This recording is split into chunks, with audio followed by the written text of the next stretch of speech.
തമിഴിലെ അസുര നടികൻ എന്നറിയപ്പെടുന്ന ധനുഷിന്റെ സംവിധാനത്തിൽ ധനുഷ് തന്നെ നായകനായ ഏറ്റവും പുതിയ ചിത്രമാണ് റായാൻ. റായാൻ അങ്ങനെ തിയേറ്ററിലേക്ക് വന്നിരിക്കുകയാണ്. ചിത്രം ഞാൻ കണ്ടു. പാലക്കാട് പ്രിയദർശിനി പ്രിയ തിയേറ്ററിൽ നിന്നാണ് ഞാൻ സിനിമ കണ്ടത്. കണ്ടതിന് ശേഷമുള്ള എൻ്റെ ഒരു ഒപ്പീനിയനാണിത്. എൻ്റെ പേര് അഭിജിത്ത് വിശ്വനാഥ്. നമ്മുടെ ചാനൽ ആദ്യമായിട്ടാണ് നിങ്ങൾ കാണുന്നതെങ്കിൽ സബ്സ്ക്രൈബ് ചെയ്യുക, തൊട്ടടുത്തുള്ള ബെല്ലൈക്കൺ കൂടി എനേബിൾ ചെയ്യുക. നമുക്ക് നേരെ വീഡിയോയിലേക്ക് കിടക്കാം. Welcome to ഷിനോഷ.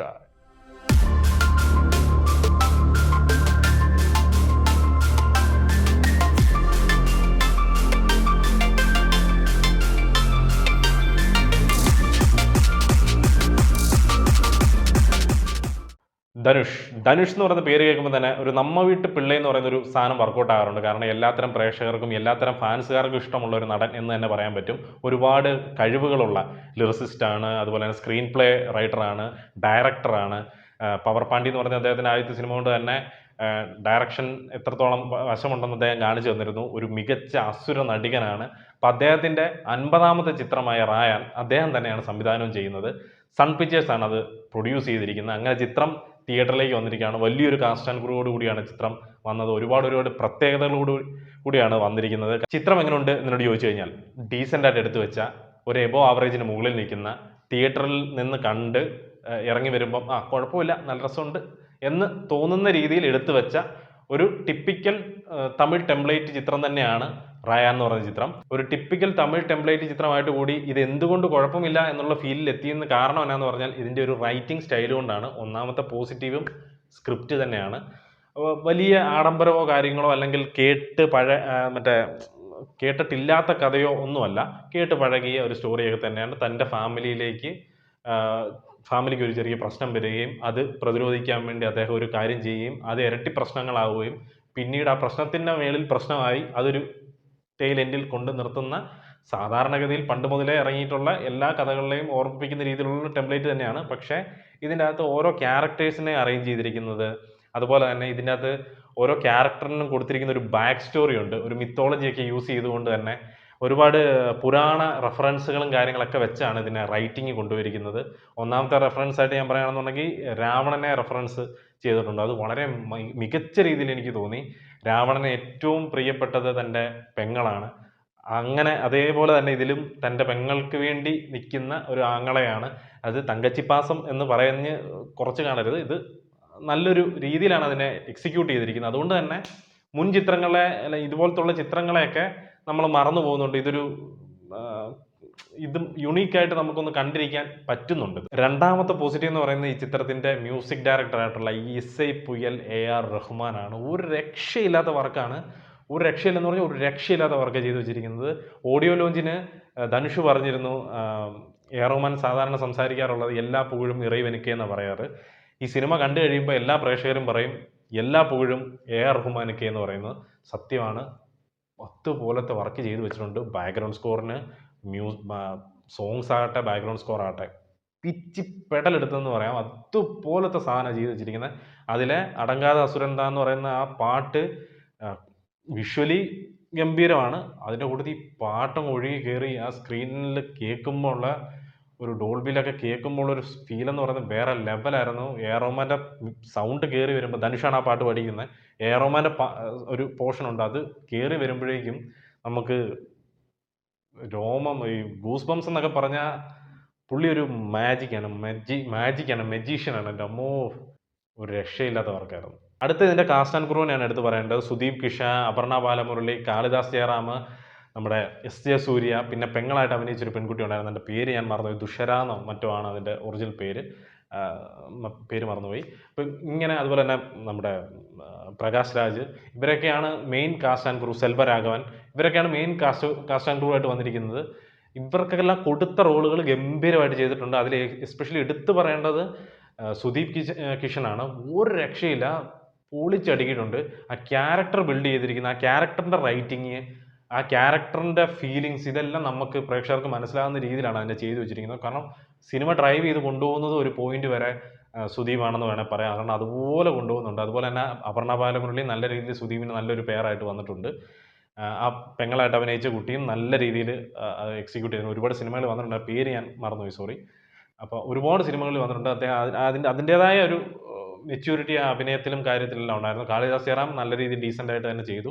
വലിയൊരു സംഭവം എന്ന് പറയാൻ പറ്റത്തില്ല. എന്നാലും അത്യാവശ്യം നല്ല രീതിയിൽ തന്നെ അദ്ദേഹത്തിൻ്റെ ക്യാരക്ടർ നല്ല രീതിയിൽ ചെയ്തു വെച്ചിട്ടുണ്ടായിരുന്നു.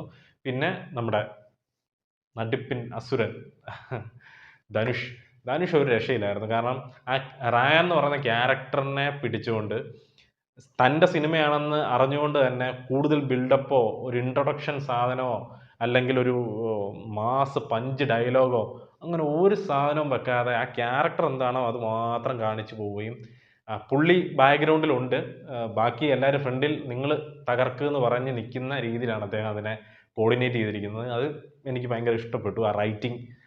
കാരണം നമ്മുടെ സിനിമയാകുമ്പോൾ സ്വന്തമായിട്ട് ഡയറക്റ്റ് ചെയ്ത് സ്വന്തമായിട്ട് അഭിനയിക്കുമ്പോൾ കുറേ പഞ്ച് സാധനങ്ങളൊക്കെ വെക്കാമെന്നൊക്കെ വിചാരിക്കുന്ന കുറേ ആൾക്കാരുണ്ട്. പക്ഷെ അതൊന്നും ചെയ്യാതെ ഇത് ആവശ്യത്തിന് വേണ്ട ആ സിനിമയ്ക്ക് എന്താണ് ആവശ്യം അത് മാത്രം ചെയ്തുകൊണ്ട് മുമ്പോട്ട് പോയി. അതുകൊണ്ട് തന്നെ ആക്ടിങ് വൈസും അതുപോലെ തന്നെ വലിയൊരു അഭിനയ പ്രാധാന്യം എന്നൊന്നും ഞാൻ പറയുന്നില്ല, എന്നാലും ഡീസൻ്റ് ആയിട്ടുള്ള സംഭവം, ഡീസൻ്റ് ആയിട്ടുള്ള ഡയറക്ഷനുമാണ് ചെയ്തിരിക്കുന്നത്. രണ്ടും കൂടി ഒന്നിച്ച് ഞാൻ പറഞ്ഞതേ ഉള്ളൂ.